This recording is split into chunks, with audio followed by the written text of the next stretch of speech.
Les infections respiratoires aiguës chez le jeune enfant affectent l'appareil respiratoire.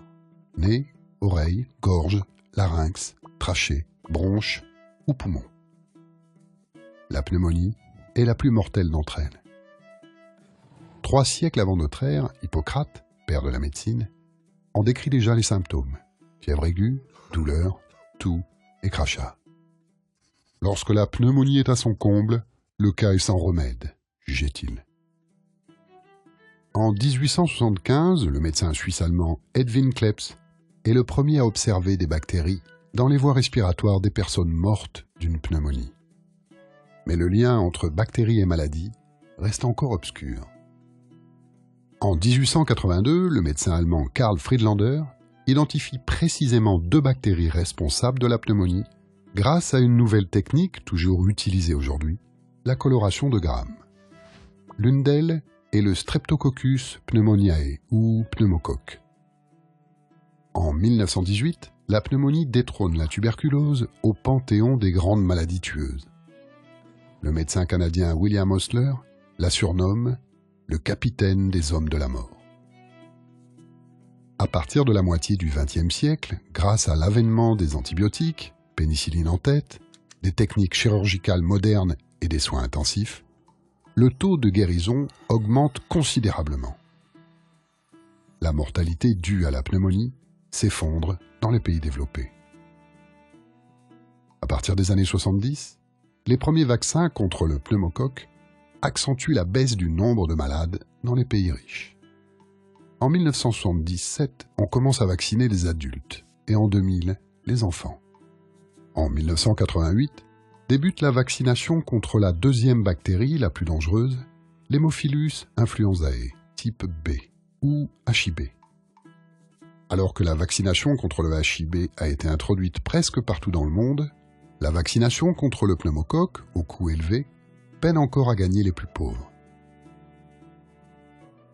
En 2013, la pneumonie a tué presque 1 million d'enfants de moins de 5 ans.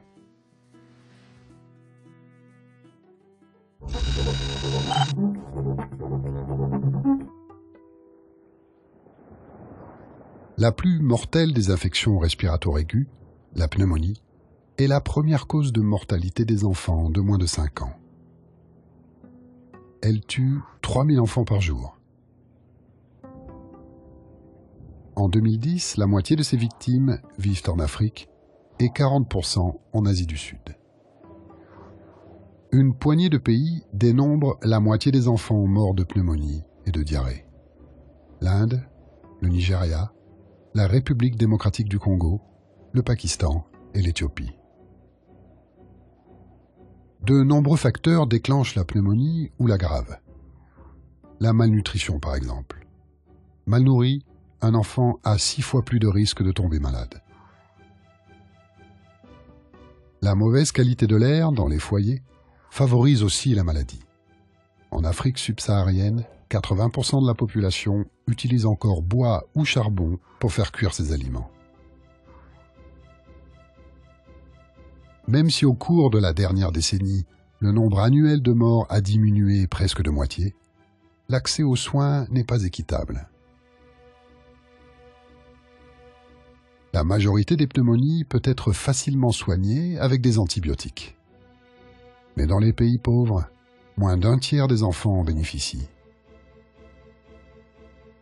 En Asie, moins d'un enfant sur 5.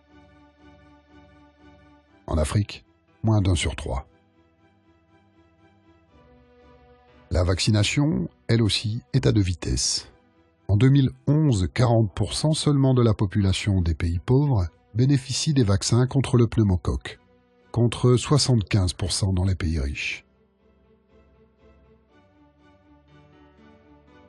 Malgré tout, le vaccin contre une autre bactérie de la pneumonie, le HIB, est porteur d'espoir. À la fin des années 90, la vaccination HIB était quasiment inexistante dans les pays pauvres. Aujourd'hui, grâce au soutien de l'ONU, la vaccination HIB, bien que relativement onéreuse, est largement pratiquée partout dans le monde.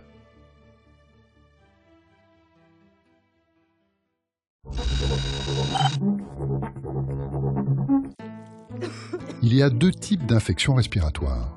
Les infections des voies respiratoires supérieures et les infections des voies respiratoires inférieures, comme la pneumonie, qui s'attaque aux poumons. Beaucoup de micro-organismes, bactéries, virus, champignons, peuvent déclencher une pneumonie. Mais deux bactéries en particulier sont responsables des cas les plus sévères. Le Streptococcus pneumoniae, ou pneumocoque, et l'Haemophilus influenzae type B. La plupart du temps, ces bactéries sont déjà présentes dans le nez ou la gorge des enfants. Si leur système immunitaire est affaibli par la malnutrition ou par d'autres infections comme le sida, la bactérie en profite. Elle franchit les barrières de l'organisme, les muqueuses, et descend jusque dans les poumons. Les poumons sont composés de conduits, les bronches, qui, comme les branches d'un arbre, se ramifient en voies respiratoires plus petites, les bronchioles.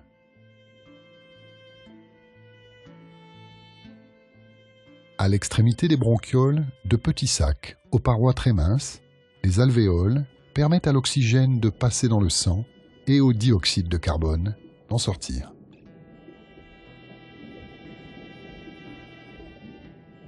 Lorsque les bactéries arrivent dans les poumons, elles viennent se loger dans les alvéoles. L'organisme réagit et charge son armada de globules blancs de détruire les intrus.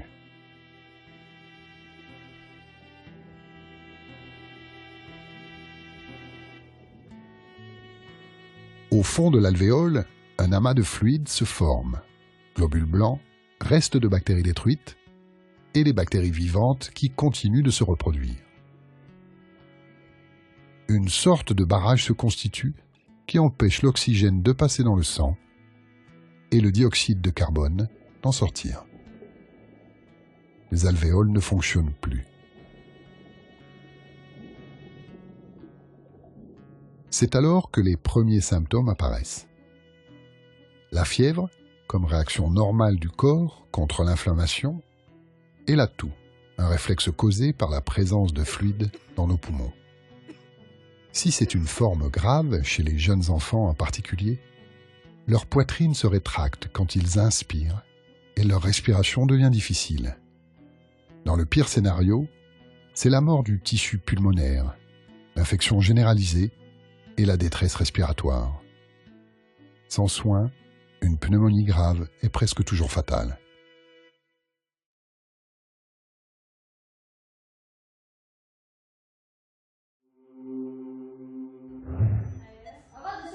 Dans de nombreux pays, pour diagnostiquer une affection respiratoire comme la pneumonie, les médecins font une radiographie des poumons et pratiquent des examens laboratoires.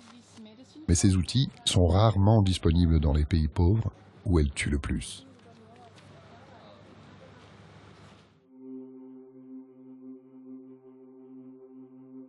La pneumonie, elle est due à différents pathogènes, donc les bactéries et les virus.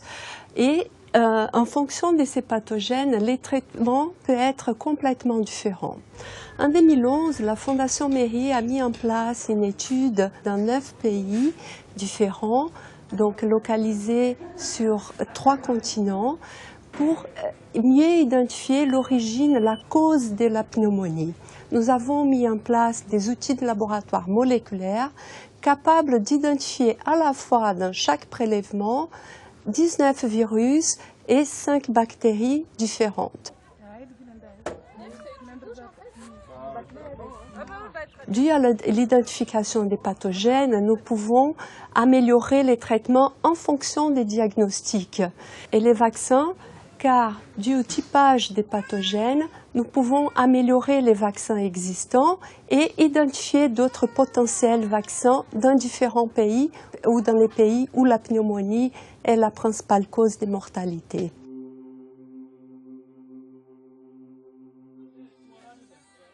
Le vaccin contre la principale bactérie responsable de la pneumonie, le pneumocoque, existe depuis plus de 10 ans.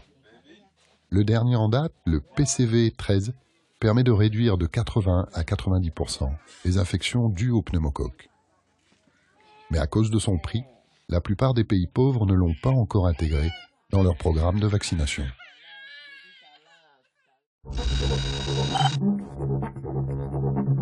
Les bactéries qui causent les infections respiratoires sont aujourd'hui de plus en plus résistantes aux antibiotiques.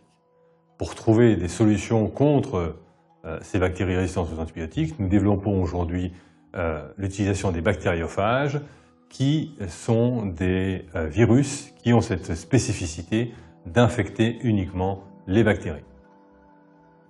Ces bactériophages sont extrêmement abondants dans la nature, on en retrouve à peu près dans tous les milieux, que ce soit l'air, l'eau ou le sol. Cette abondance fait qu'ils sont responsables du renouvellement des populations des bactéries à la surface de la planète.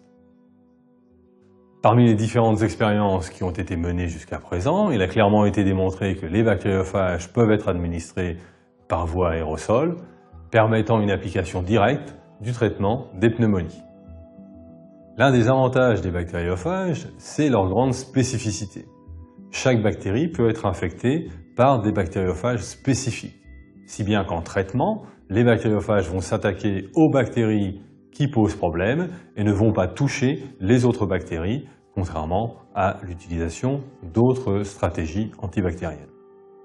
Dans les unités de soins intensifs, on sait par exemple que les pneumonies sont relativement fréquentes. Ces pneumonies aujourd'hui sont causées par des bactéries qui sont résistantes aux antibiotiques et l'utilisation des bactériophages peut donc être une solution pour ces patients. Ces patients, nous avons essayé d'anticiper leur traitement au laboratoire en isolant des bactériophages spécifiques des souches retrouvées dans les pneumonies et nous avons démontré qu'en effet, dans des modèles, nous pouvons tester l'efficacité des bactériophages dans le traitement des pneumonies par l'utilisation d'aérosols.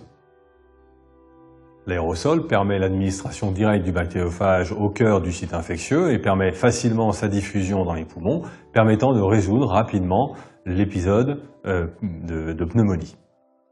Dans 5 ou 10 ans, on peut espérer que les bactériophages fassent partie de l'arsenal thérapeutique pour lutter contre les infections bactériennes. Aujourd'hui, un très grand nombre de preuves ont été apportées en laboratoire vis-à-vis de leur efficacité et de leur innocuité.